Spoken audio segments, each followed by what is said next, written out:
Ugh. Turn to the altar of lust. This is great. The patriarchy. That should be the thing on the thumbnail.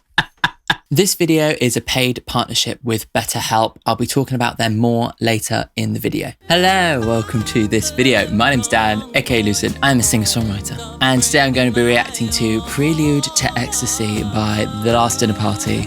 Let's go. Cool. Hello. Just as a point to start this off, this might be a slightly briefer reaction than you are used to because it's 30 degrees outside, which is hot for the UK. I'm in a very well-insulated British house with absolutely no fan because of the noise.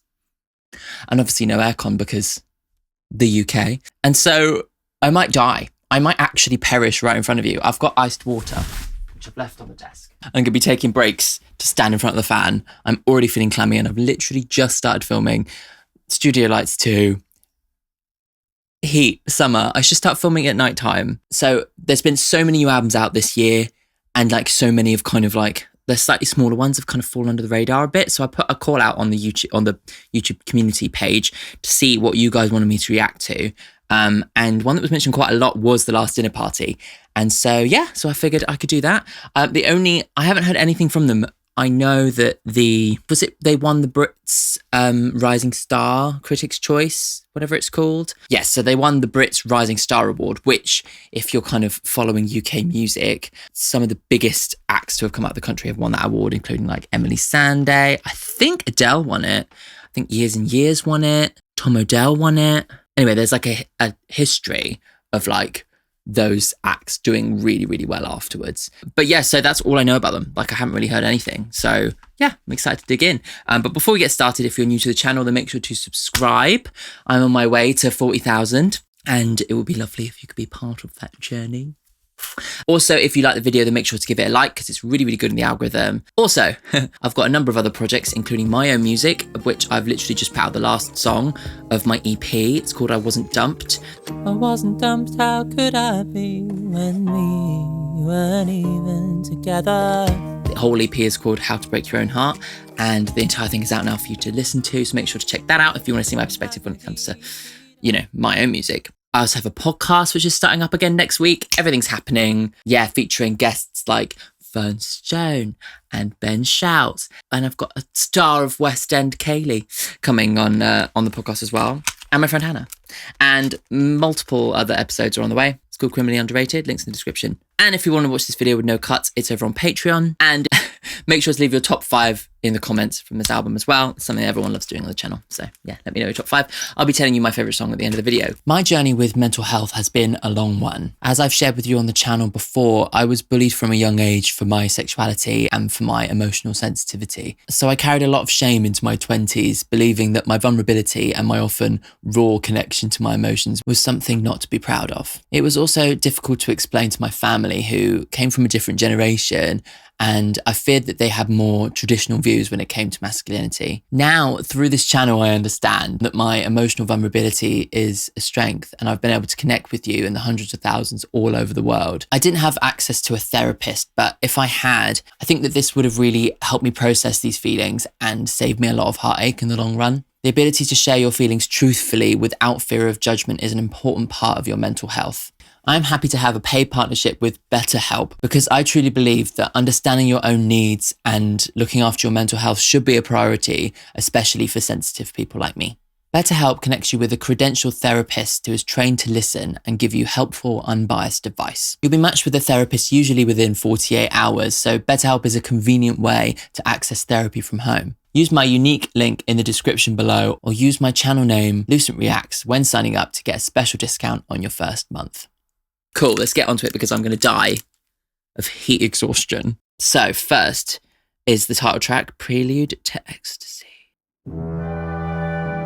Oh, hello. We're dipping into some classical orchestration. Oh, I love it. It sounds like a classical prelude, like from an opera or something, right? Also, it's anticipating Ecstasy, isn't it? Because it's a prelude, so something. I wonder whether the whole album is the prelude to Ecstasy or whether we're going to see the Ecstasy on this album. think I'm just going to let it run into the next song. I love the way that they're setting up this album as like an opera. It's really upping the drama right from the top. I'm obsessed. So cool.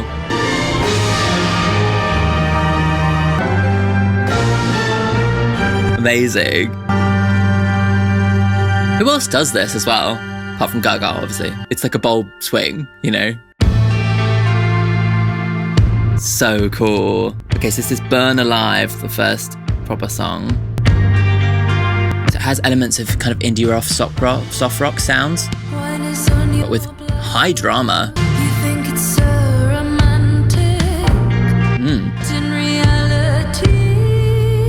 I like her voice. Nice. Ooh. Yeah. I love the drama, the grandiose kind of feeling. Well, nice chord there. I love that electric guitar. It's so evocative and so cinematic.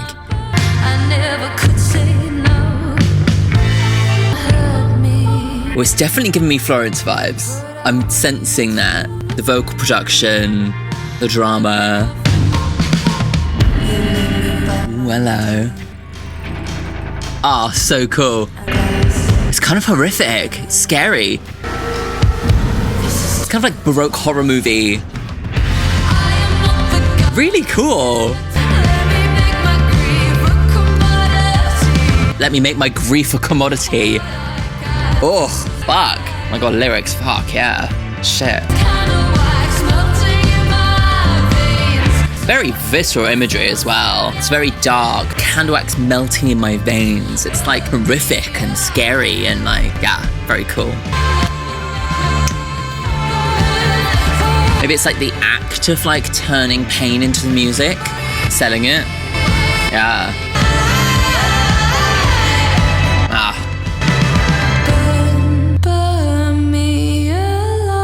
A very apt song for how I'm feeling right now. There's sweat pouring off my face.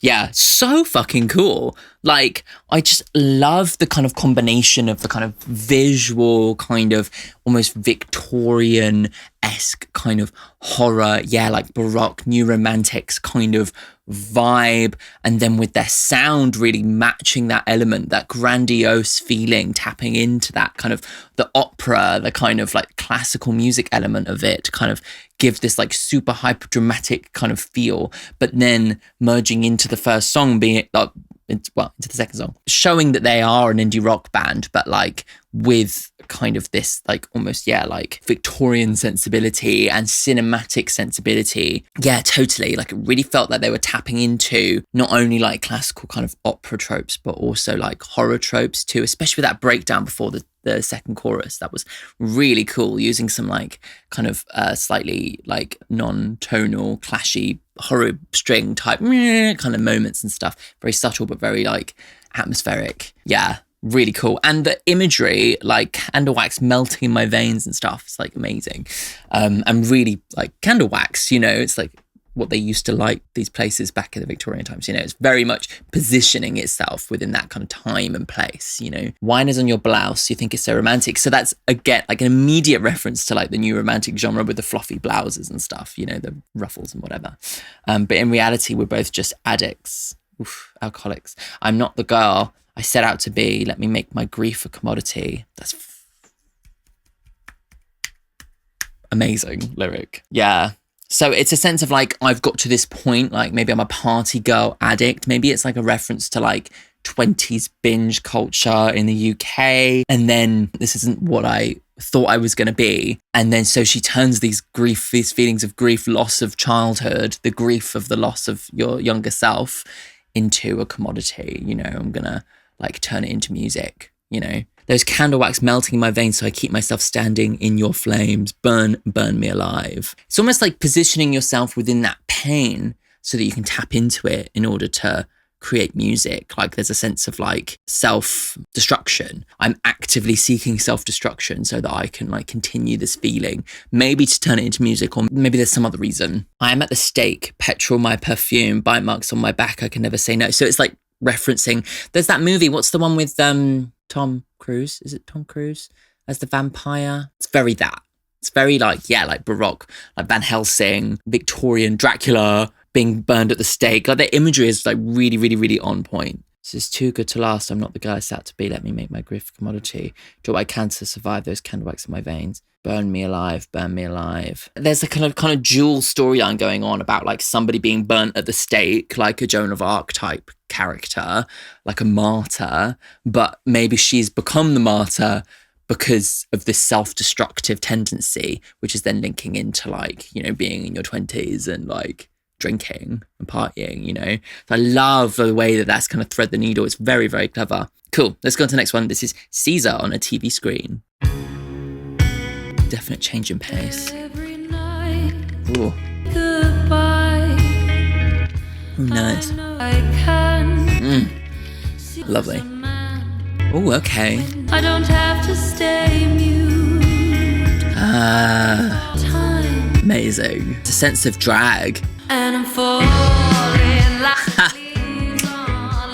amazing. Oh, I love it. When I can't hold your hand. And just for a second, I could be one. Oh. Love this chromatic thing. It's very Queen, isn't it? And okay, so we've had like 3 or 4 different time signatures and tempos going on. Really like, yeah, experimental. It is giving Queen, isn't it? You know, in that sense. When I was a child. It's like almost like different songs starting and beginning. Yeah, like Bohemian Rhapsody kind of vibe. Yeah. Love it. That chord there is just, and it's ringing like it did in London. I love that it's kind of going through all these like really intense modes and then relaxes into this, you know, kind of vibe. And just for a second, I'm so obsessed. It's so theatrical. I feel like there's a real resurgence in theatrical music at the moment, and I'm completely here for it. Nice.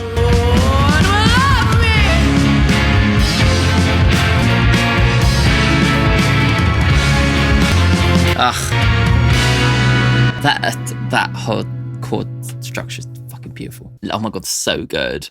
And ending on that fucking chord is just so interesting. Like, I love that whole thing because it's like really playing into this up and down kind of chord motion. And then leaving it on the build. It's like, so good. So theatrical. Yeah, really giving me Queen, but like inspired by Queen. Now we're in 2024 and we're an indie rock band of young women creating something super theatrical and super like with such a strong image to it, you know, and with like a real kind of meta commentary on feminism and masculinity, you know, and the patriarchy. It's like lovely. Like, so cool and so unique. Yeah. Every night when we say goodbye, I know that I can see myself as a man. When I put on that suit, I don't have to stay mute. I can talk all the time because my shoulders are wide. Fucking brilliant. And I'm falling like the leaves on Leningrad. So that'd be the Leningrad. Does that be at the end of Lenin's reign, which was like beginning of the Cold War, I think. History. I'm not sure what that's specifically referring to though. Maybe it's a revolution. I don't know, whatever. I follow your footprints when I can't hold your hand. Ooh. My darling, believe me, I was born to be with you, but it will be me that the world will answer to. And just for a second, I could be one of the greats. I'll be Caesar on a TV screen, champion of my fate. No one can tell me stop. I'll have everything I want. Anyone and everyone will like me then. Everyone will like me then. So there's a sense of like dressing up as a man, dressing up in drag, dressing up in male clothing in order to kind of empower herself. It's a commentary on the patriarchy and the system that we find ourselves in. But she's actually saying, I'm going to use this to my advantage. When I was a child, I never felt like a child. I felt like an emperor with a city to burn. I got down on my knees, begged the men in the trees to give me an answer. Je ne veux pas penser. I don't know what that means. And it's raining like it did in Leningrad. My lover would buy me a flat in Leningrad. I trade my tongue in just to hear him every night. Talk about the Red Scare and how they got it right. So it's really playing with a sense of traditional femininity, being like the wife to a powerful man who will buy you a flat in Russia, you know, very kind of strict situation. But then the Red Scare, isn't that to do with like American fear of communism, right? So it's really positioning itself in the 50s, especially with like the TV screen and stuff, you know, like it's like new technology and all that kind of stuff. It's positioning that in that space and time and playing with this idea of masculine and feminine, because there are moments where she feels like she has to put on the masculine clothes and be powerful, but then also there are times when she wants to sit back and just agree with her man, you know, just sit back in the flat that he's bought her. It's almost like playing with like, who do I want to be? Can I be both these things? Can I be both these things at once? Or like, do I have to code switch? It's really kind of like not answering any of those questions, but really just posing them. It's just so powerful. And the vision of her becoming so powerful that she's like a dictator. I'm going to burn everybody and I'm going to make everyone love me. Like Caesar, I guess. Like Lenin, you know. Wait, when did Lenin? Oh, I can't remember. Anyway, yeah, there's a lot of references. It's really positioning in space and time. And I really, really enjoy that element of it, you know. Yeah, really playing with these like traditional ideals of masculine and feminine and where does she sit, you know. Cool. And the idea of power. Yeah, anyway, cool. Which I think is so like talking about power in that kind of context, taking power, ultimate power of like Lenin or like Caesar, but then also being a woman and how and that stark contrast is pretty incredible to kind of like dive into in that way, in such a theatrical way. I'm obsessed. Okay, next song. This is The Feminine Urge. 50s prom dance beat. Do you know what I mean? Like, so I guess it's doo-wop, or is it Motown? Vibe. Pull your boots up, boys, and push me down. Ugh.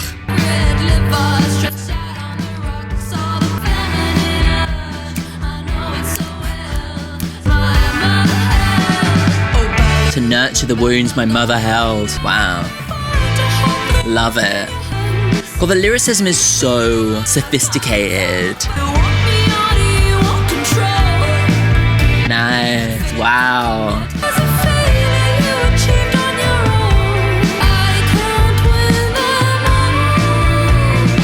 This album is so cool. It's giving me like young women went to university to study like literature and are like now telling their own story with this like heightened sense of storytelling that comes from having studied literature at its core, you know? I am a dark red liver stretched out on the rocks, all the poison. Here comes a feminine urge. I know it so well. Love it. Ugh. I love the melody. Yeah. Do you want me or do you want control? Like playing with this idea of power and the masculine feminine divide, you know? Oh, so cool.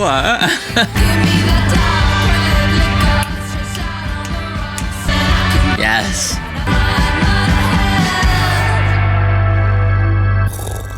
Amazing. I just love this idea. They're really playing with the idea of power exchange within a male-female dynamic. Not only her own kind of relationship to men, but also like women's relationship to men within the current state of our society, but also looking back and connecting it to the history of the patriarchy, you know, through the Victorian imagery, through the 50s imagery, through the communist imagery, you know, it's like, oh, it's poetry. It's fucking brilliant. Like, this is the kind of shit that, like, yeah, you would study in English. Do you know what I mean? Like, A room at dusk, mastering the art of lying still.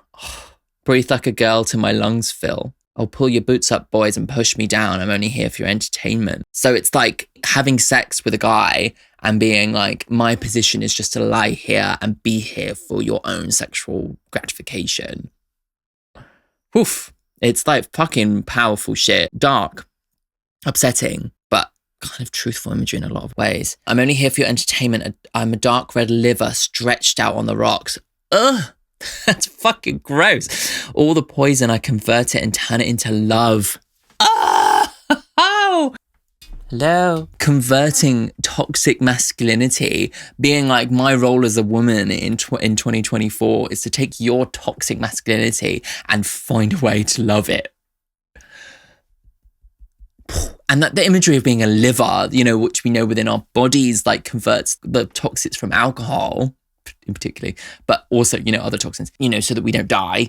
And then using that imagery, it's like linking into this like story of like what they're saying about like toxic masculinity. And I love that they've obviously taken the phrase toxic masculinity and thought, oh, livers cure toxins, you know, oh, I can make a lyric about that, you know. It's very, very intellectual. Here comes the feminine urge, I know it so well, to nurture the wounds my mother held. Wow, okay, so they're talking about how the idea of like nurturing wounds and treating people is like something that she feels is like built into her DNA, you know. Didn't know Griffith was going to steal my focus today. But it's also linking into this idea of like these things are passed down through what we learn from our parents as well. Maybe the way to break through this kind of patriarchal system of like men being basically allowed to grow up toxic and never figuring out their emotions and like putting that on women and women just having to take it. In order to break it, we have to make a specific, you know, thing not to teach that to future generations, you know, because it's almost like she took that on from her mother. Oh, ballerina, bend under the weight of it all. Ain't it fun to hold the world in your hands? Do you feel like a man when I can't talk back? Do you want me or do you want control? Make a forest take away my soul. I could never give the curse to her. I feel like there's literary references I'm not necessarily picking up on, but you can tell they're there.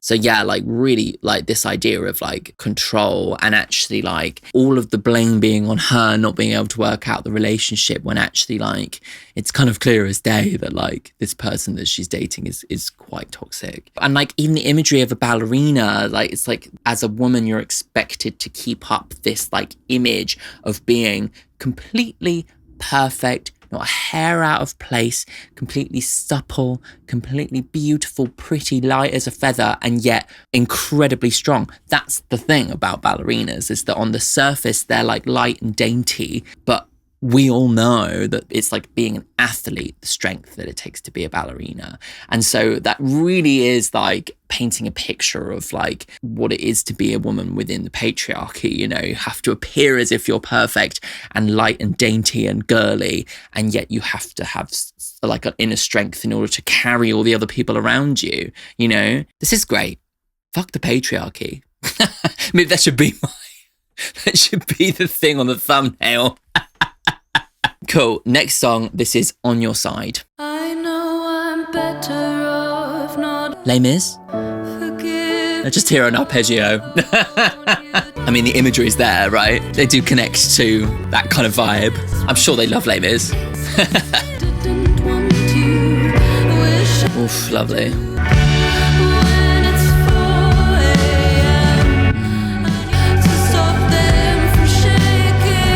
Hold your hands to stop them from shaking. So there is this idea of caretaker, you know.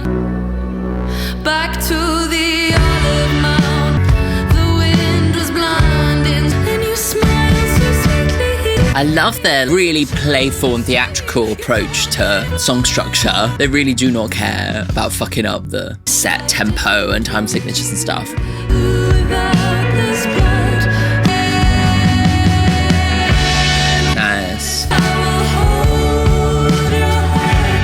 It could be like an idea of like feminine friendships and like looking after one another. When it's 4 a.m. to stop them from sharing. I love that. That imagery is so beautiful. Night, I will be told. Oof. kind of gives me this idea of like her pining for somebody who's in love with someone else and heartbroken over somebody else, and being that friend and being there, even though secretly she's hoping that she could be with them, you know? Nice. Wow. I love that they just are giving us space to just take in everything up to this point throughout the album. They're just like, here's a moment for you to process. Ooh, what a brilliant little ending. Like, what a way to like fill you with like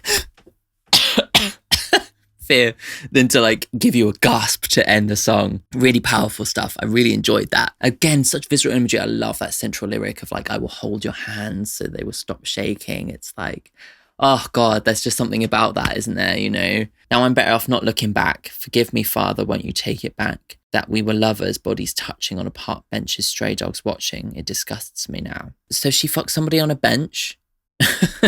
Maybe it's like getting drunk and like doing things you regret. I wish I didn't want you. Wish I could do without this blood on my face. Where your teeth sunk in, bite me again. Oh my God. When it's 4 a.m. and your heart is breaking, I will hold your hands to stop them from shaking. If it takes all night, I will be on your side. Back to the olive mount you lead me to. The wind was blinding, so I clung to you, and you smiled so sweetly as you threw me down the rocks into the seaweed. You thought that I could fly, and I wish I didn't want you. This is like maybe telling the story of like, I don't know, like some vampire like love story, like she's still playing into this idea of being the caretaker in this song, isn't there? Like, I will be the one to make you feel better, you know? So there's more like vampire imagery of like being murdered. It feels like the central story is about being in love with somebody that you shouldn't, you know, and feeling disgusted by those feelings, but still being so trapped within it. Maybe it's like looking back and realizing, you know, there's almost a bit of Stockholm syndrome to it. Do you know what I mean? Like, I'm disgusted because I fell in love with my captor. You know, it's very that. Yeah, let me know what you think all these songs are about, because like, yeah, like these songs deserve to be like analysed, and I want to hear what you have to say. Right, let's go on to the next one. This is Beautiful Boy.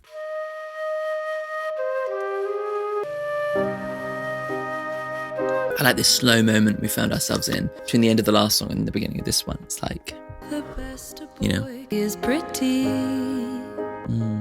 Isn't lost, it's envy. Interesting. So more about like, yeah, looking at like male power. Despite me. Obsession. Ribbon round my neck. Held captive by the ribbon around my neck. It's more kind of old imagery, you know. Useless in the dark. Something sharp. Oof.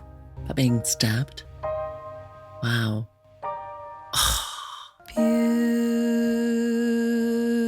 Beautiful boy. Wow. I'm so excited by the places that they go and how they seem to be following this like intuition of like storytelling throughout the song, you know? It's like fucking stunning. Like, Boy, I wish I could be a boy. yeah.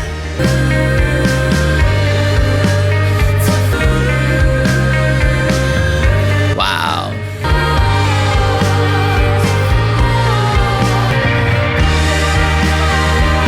Yeah, it seems like a real big part of this album is the gender dynamic and trying to empower yourself. Beautiful boy. Wow. I wish I could be a beautiful boy. Again, the idea of putting on the suit, acquiring power, the freedom that being a pretty good-looking boy. Hi.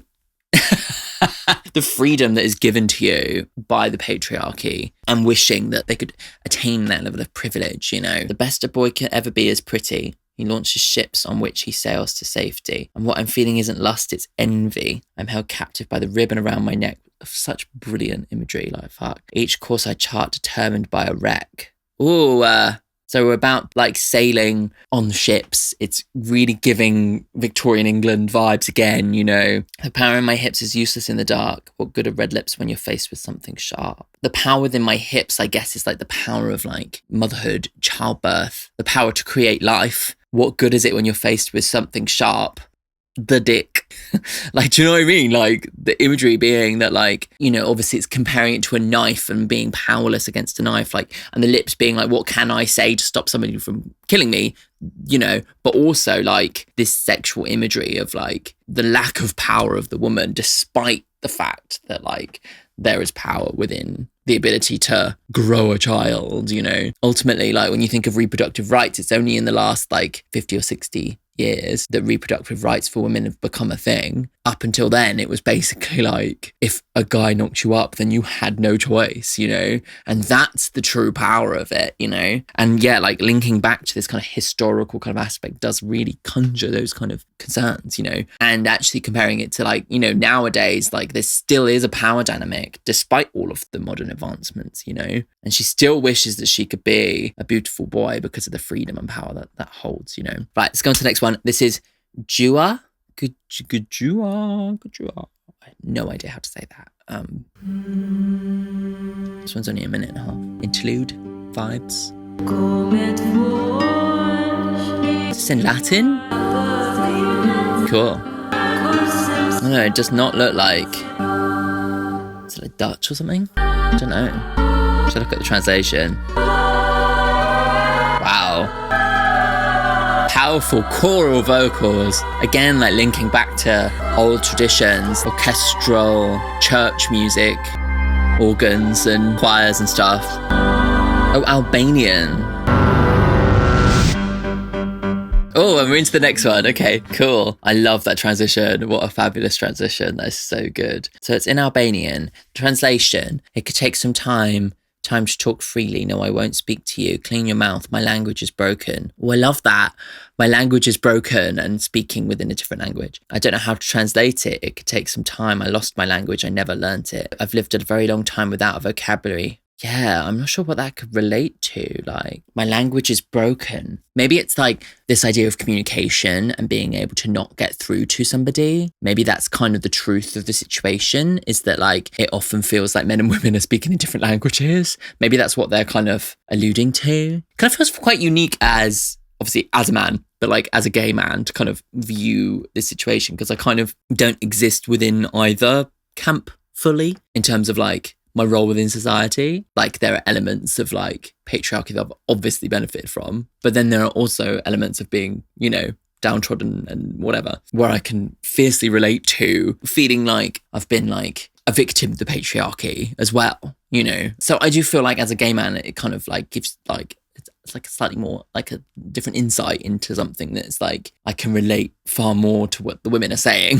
you know? But yeah, there is a feeling that like, especially when you talk to like traditional straight men of older generation stuff, that like I almost have to translate what I would normally say in order to communicate to them, because a lot of them don't understand like what it is to be emotional. I mean, if you follow my channel, you understand that I am very in contact with my emotions and I do not hold that back, and that's something that is very fulfilling and very cathartic and part of who I am and something I'm proud of, you know? And like I was talking to one of my boyfriend's housemates yesterday, for instance, and we were talking about this musical Next to Normal, which is tragic in nature, has a real element of tragedy to it. And I was saying, I love tragedy. I just love tragedy. Like that's like my favorite show. Like I love Romeo and Juliet. That's like for me the most engaging thing. And I just love to feel it. It just feels so cathartic. And he said something, it was kind of a joke, but it was like kidding, not kidding kind of thing. And he was like, oh no, I don't listen to sad music at all. And he was like, feelings are made up. They're all in your head. Like, that's what he said. I was like, do you know what I mean? Like, but do you know what I mean? Like this, it's just, it's something, especially like in the UK in a way, that there's this kind of like masculine ideal of not connecting to your emotions at all. And it feels like I almost have to kind of code switch in order to kind of feel like I can fit in those circles, because there are elements that are very base part of who I am that they are completely cut off from. Yeah, I feel like it is a really interesting album to kind of dig into from my perspective as well, because yeah, so much of what they're saying, the power elements of it, but also like, yeah, like this, like translation, lack of communication is so evident to me as well, you know? Anyway, yeah, interesting. Next one, this is Sinner. So I love the seamless transition. Let's go. We're already back in the musicals again with that piano. Love it. I wish I knew you. Beautiful. I have gotten too tall. That's amazing. Before it felt like a sin. Wow, yeah. I love the playing with chromaticism in this album, especially like in this song, like the idea of a sin and it being like, ah. Here where the world is small, turn to the altar of lust. Nice.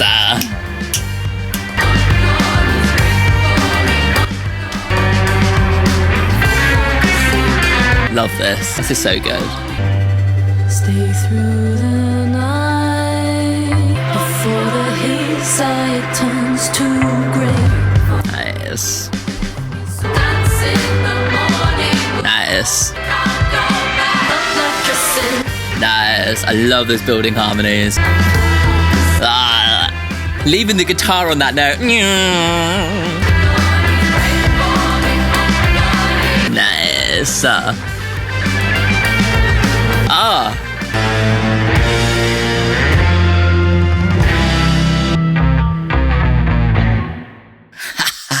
So good.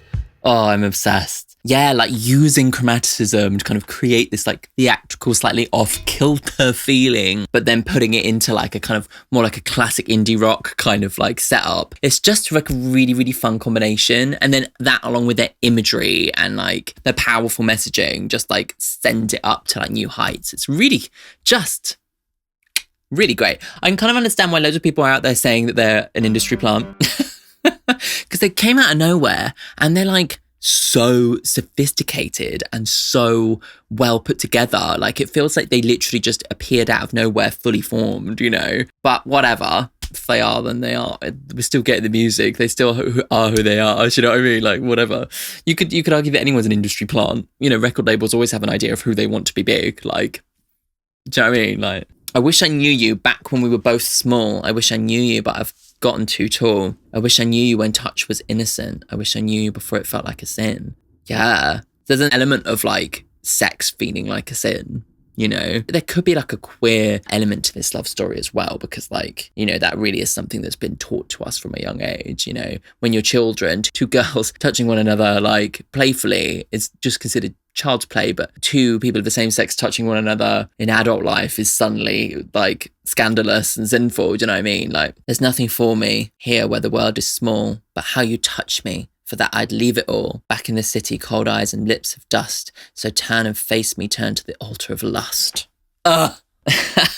Pray for me on your knees. Oh God, there's like a, you know, in Fleabag with the sexy priest, it's very that vibe, like the kind of religious, it's a sin, come fuck me kind of energy is like really great. Yeah.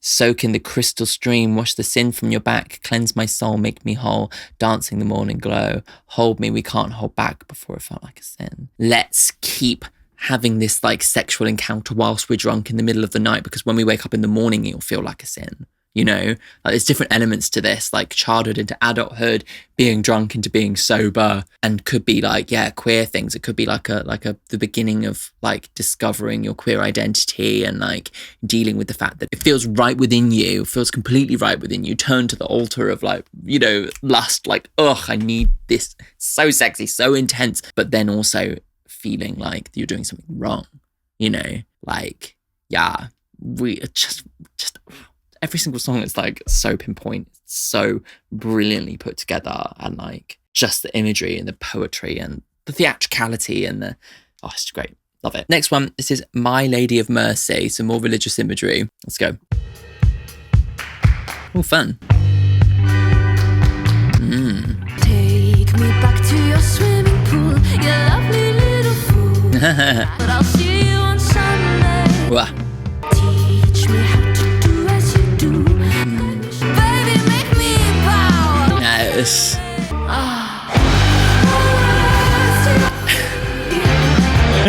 Oh my God, okay.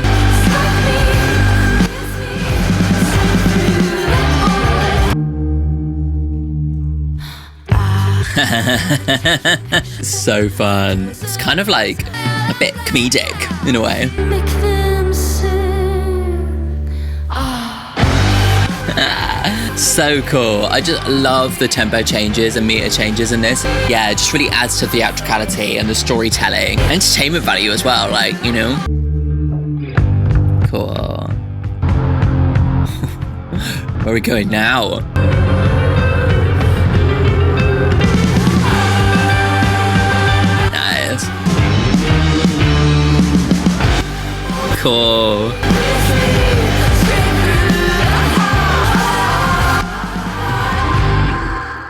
Cool. Such an interesting song. Like, I just love all the different like vibe changes throughout the whole thing. Like, it really kind of adds to the excitement of it. Like, you don't know where you're going to go next. And when it goes to that kind of like last build up, it's like really like intense. It's the anticipation, you know, it's really cool. Yeah, I love it. Take me back to your swimming pool, you lovely little foolish thinking. I could have you naked in a trench coat. Teach me how to do as you do. Guide me, show me how. And let me be your arrow. Baby, make me bow. Bow and arrow. I'll see you on Sunday. I want to hear them sing. I'll rest your feet on me, my lady of mercy. Strike me, pierce me straight through the heart. Maybe it's like a reference to Cupid, you know, the arrow of love, like pierce me through the heart. It's definitely kind of a visceral sexual energy to this. Like, my first thought is like something queer, you know. I want you to take your picture me in bed under your crucifix. I'll see you on Sunday. I want to make them sing. There's lots of like religious imagery, but like undercutting it with this kind of like dirty sexual kind of like thing, you know. My lady of mercy. Rest your feet on me. Like, there's a kind of like submission to this woman, again, more playing with power dynamics, but submitting yourself to the power of another woman in potentially a queer sex way. Like, that's kind of what I'm getting from this song. So cool. Like, pure poetry. Like, these songs, just fabulous. Okay, next one. This is Portrait of a Dead Girl. Are we going ballady? I don't trust them. I reckon it will switch up. When you like a wolf, portraits of women by a beast on a chain. So Ooh. Is it swung? Is it not swung? Is it a bit of both? It's interesting. And tear off her hands. Have given me the of ripping out my throat. It's almost like a woman trapped within a frame forever, and it's like, I wish you just killed me instead. Maybe? What? Nice. Oh. Nice.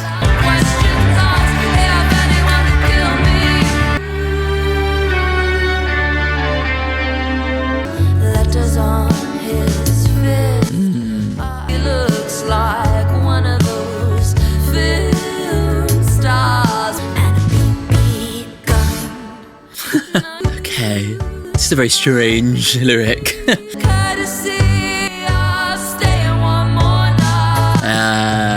The first time they say I wish you'd done the courtesy was ripping out my throat, and the second one's a much softer, more, you know, earnest thing, you know. It kind of undercuts your expectations. Nice.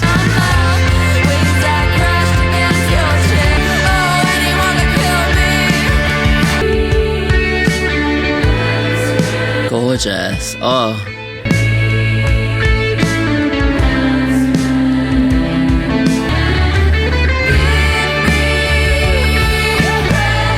Cool. Give me the strength. It's a sense of like maybe trying to break free.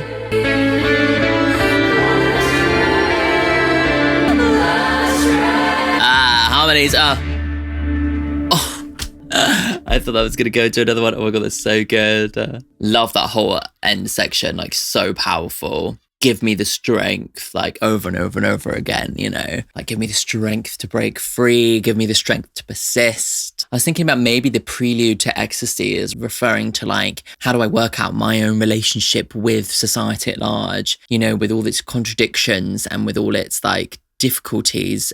How do I work on my relationship to it so that I can live within an ecstatic happiness, you know? Yeah, it's almost like trying to free yourself of those things by like putting it into the music. When you laid like a wolf with your head in my lap, I felt like one of those portraits of women protected by a beast on a chain. They look so safe, a guard dog there just for her. If only she knew that with one wrong move, he'll turn around and tear off her hands. And I wish you had given me the courtesy of ripping out my throat. So there's a sense of like, as much as like somebody's there to protect you, you look so safe, blah, blah, blah, blah, blah. There's this idea of power exchange here as well, because like, you know, the synonym, the beast or the man lying in your lap, protecting you, the metaphor being that like, if you take one step out of place, then they'll blame you for it. They'll attack you for it, you know. You'll be at the whim of patriarchal society, you know, blaming the victim, blaming the women, you know, all that stuff. I wish that I let you have the dignity of letting me go. I break apart without your arms, the smell of soap and petrol smarts. Wow. Let me feed you to my friends over and over again. Let my last words be our last dance. I die for you, no questions asked. If anyone could kill me, it probably would be you. So maybe it's like admitting that like, as much as like she wants to be this powerful like person, when in love, the vulnerability is there, you know, she kind of like loses all of strength because of this love, you know, and it kind of feels like she's betraying her own power, you know. I kissed your eyes and framed your teeth as you crawl back to the sea. Oh, anyone could kill me and I'd never let it be you. Maybe there's a sense of like, almost like Beauty and the Beast, like Stockholm Syndrome. Yeah. But I feel like the overriding feeling for me is that like, she feels as if putting herself into a position where she can be in love is by putting herself at risk, because like she knows that like she will lose all sense of like power when it comes to these emotions, you know? Yeah. And then she just like, give me the strength, give me the strength, give me the strength. There's such an interesting way to like take apart these narratives by looking at a portrait. And also like the idea of a portrait like really kind of ties into the oldie Victorian imagery as well. Like it's really just like so clever. Yeah, very cool. Next one. Nothing matters. Let's go. I have my sentence now. I dig my feet. Oh, we've got harps. More than just the skin. Dancing in convertibles. And you can hold cool. And I will fuck you like nothing matters.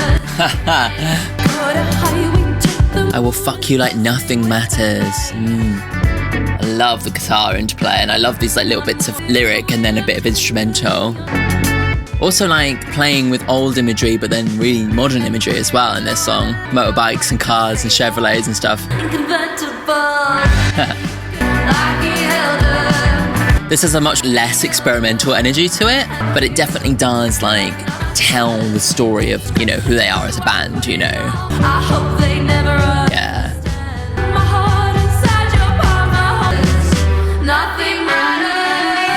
Nice. Oh, I love that guitar solo.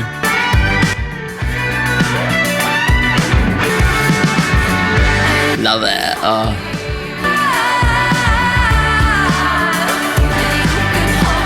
Nice.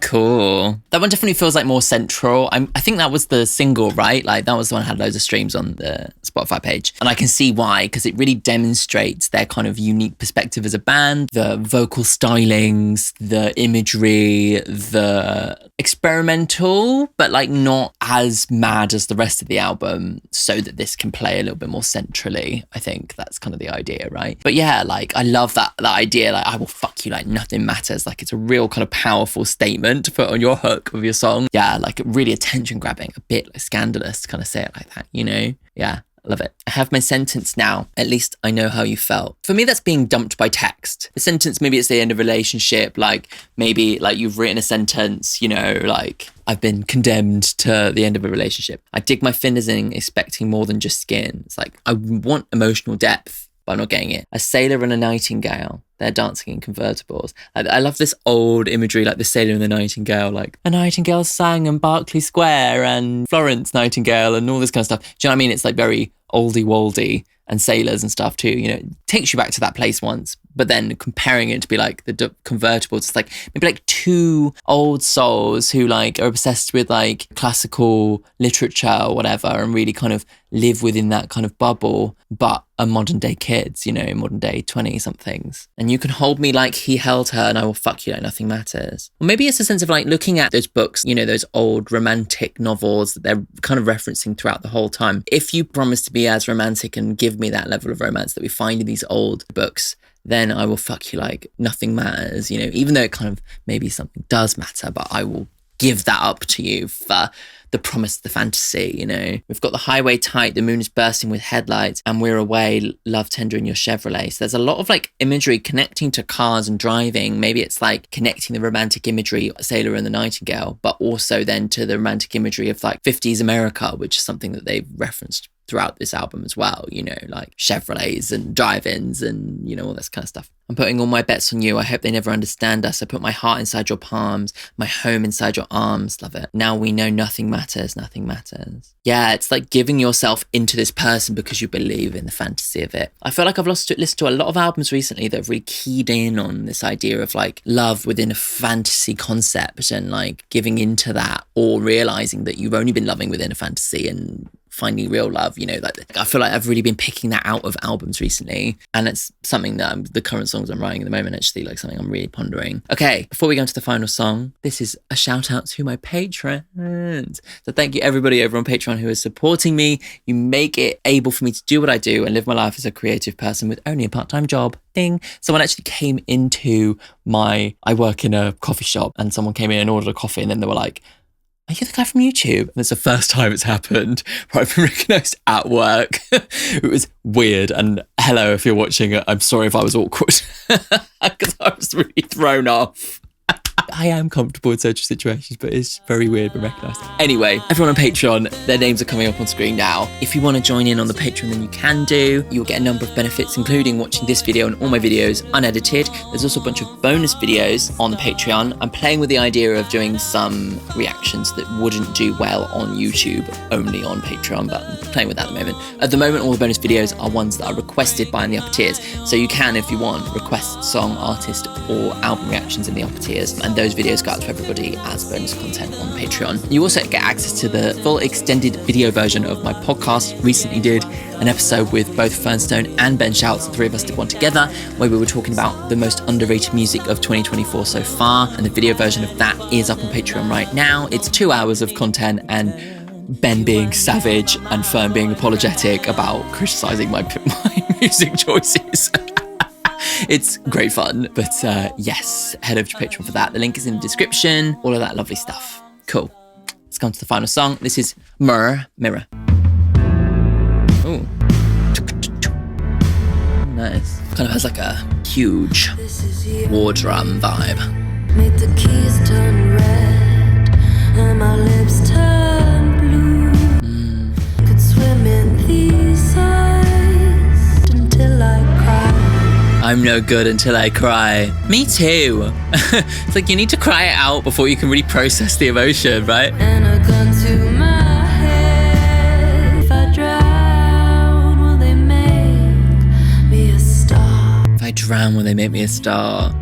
This idea of being a martyr, you know, been played with before in this album, you know. But like drowning the witch, burning the witch, feminism, you know. Pretty glass and empty heart. I don't exist without your gaze. I'm just a mirror, I don't exist without your gaze. Gaze? Oh, I thought you meant gaze. Memes. I don't exist without your gaze, I just fade away. There's just something kind of Victorian novel to this storyline as well. It's almost like the picture of Dorian Gray or something, you know. Is it in your bed? Again, this idea of being powerless, you know, I only exist for the male gaze. Yeah. Love the atmosphere, but that little bit of piano just really adds to it, you know. Reminds me of Wolf Alice, actually, this one. I'm a big fan of Wolf Alice. I love a bit of British indie rock, if you haven't noticed. I'll reflect the reason when I drown. Well, don't forget who you are. When you drown, don't forget who you are. Mirror. Cool. Mr. Mirror. Wow. Mr. Mirror. I love this metaphor. It's so brilliantly done.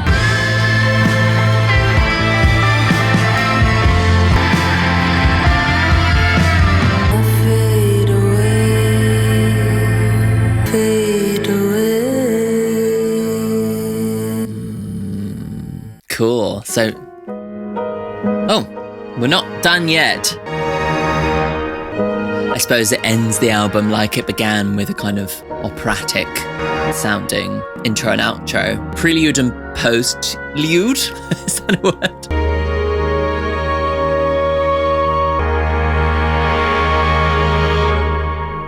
I love it, I love it, I love it, I love it, I love it. This is like so up my street. So like, obviously I love a bit of like indie rock.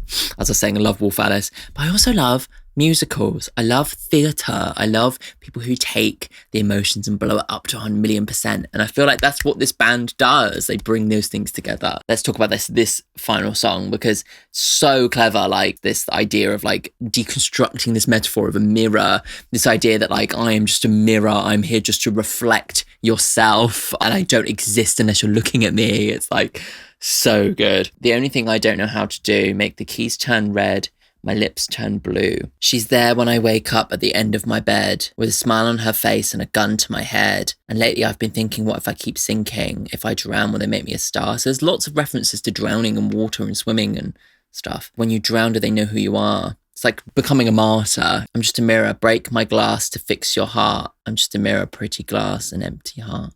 I'm just a mirror, I don't exist without your gaze, I fade away. Yeah. I wonder whether this is talking about the male gaze or whether it's talking about a sense of self, discovering a sense of self, because there's a sense of like looking back at yourself and like seeing what you want to see, you know? I'm on the hunt for something, want my pound of flesh. So that's a Florence reference. No one else is to blame. I leave you flowers, but not my name. So there's a sense of like werewolf imagery. It's like really playing into the kind of beastly imagery, to the Victorian imagery, to the literature imagery that's like the flowers and the imagery, the imagery, all like playing into like everything throughout the whole album. Like it's just like really, really clever the way that they weave together this like painting. Maybe it's like this thing of like, I don't feel confident enough to actually be myself. There's this kind of sense of when you're an agreeable person, when you're a nice person, this is something that I went through in my 20s, when you like don't want to rock the boat, you end up kind of reflecting what people are saying back to them. You tell them kind of what they want to hear because you want people to feel good, basically. I got to a point in my 20s where I felt like I didn't have an opinion because I was so scared of rocking the boat and upsetting other people that I just reflected what they wanted to say. And that's still something within me that like I contend with occasionally. Like, I have since learned that actually like people like me more if I actually share my opinion. But like, this is what this kind of feels like in this song. It's like this idea that I'm just a mirror. I don't actually have my own personality because I'm too busy reflecting what people want to see. You know, like, it's really giving me that, like, along with all the imagery that links to the rest of the album. It's like quite an enlightening thing to have discovered and to position right at the end of the album to kind of like almost have discovered this thing about yourself. It's like, okay, now I understand, I can move on into the rest of my life. And that kind of then links to this idea that this album is a prelude to the ecstasy of life. Now I have understood this key thing within myself. Maybe I can move on, potentially. That's what I'm kind of thinking from it. Overall, amazing. Yeah, totally up my street, as I was saying, like combination of theatricality and kind of indie rock aesthetics. It really feels like there's like a wave of theatrical music coming out right now and I'm obsessed with it. Like we've obviously had a massive boom in Chapel Roan becoming like the biggest person on the planet at the moment. Kesha with Joyride, oh my God, that's theatrical. Brat, you know, I feel like we've gone through such a phase of like minimalism and things having to be extremely true to real life in order to be authentic within artists' expressions in the last like decade or so. And now I feel like in the last year, we've moved on from minimalism and we're going back into maximalism. And I'm very excited about that because that's the kind of music that I live for, you know, people with maximal sounds breaking through, like The Last Dinner Party, like Chapel Roan, like Charlie XCX. And yeah, overall, the album itself is just like so intelligently put together. I think that's the thing that was just so astonishing for me. It's just the way that like they clearly know their stuff. It's like every lyric is positioned so beautifully in a way that ties into the overall imagery, that links to the imagery and what they wear, all the imagery with the album cover and all of that stuff. Like it all plays together so well, but also works on a kind of multi-layered kind of poetic level because it really reminds you of like Emily Bronte and like Victorian feminists, writers and stuff like that. It's really kind of playing into that vibe, that energy, and like bringing it into a kind of modern day. You're looking at the current state of feminism. It's kind of, yeah, this kind of connection to the past is intrinsic and like so obviously clearly important to them as a band, but also works throughout every single element of the lyric and the sound design, like specifically linking the sound design into like old opera and theatre and like chromaticism and classical music and orchestral music then links into this old ideology as well. You know, it's like clearly there's a very, very, very, very, very strong vision, and every single element of every single song plays into the vision. And that is just like next tier for me. Like, I just love that as like an artist being able to express themselves by using this singular vision and using it across every single thing that they put out there. You know, it's like, yeah, it's really, really, really cool to see. And thank you for suggesting it. Thank you for getting me to react to it. My boyfriend will tell me that it was his idea because he wanted me to react to it back in February when it came out. And I was like, well, there's lots of other stuff going on, so maybe at some point. But anyway, what am I going to put as my favourite song? I really liked Sinner. Yeah, I think I'm going to say my favourite song is Sinner. That, or maybe Caesar on a TV Screen. I feel like that's the other one that really just like surprised me so much. And The Feminine Urge was great as well. But yeah, I think I'm going to give it to Sinner. I don't know, there's just something about that song and the previous song leading into it where it just all kind of came together and felt like the cohesive vision all kind of went boom and they just kind of let it all out, you know? It really gave me that energy. But yeah, cool. Let me know what your top 5 songs are in the comments.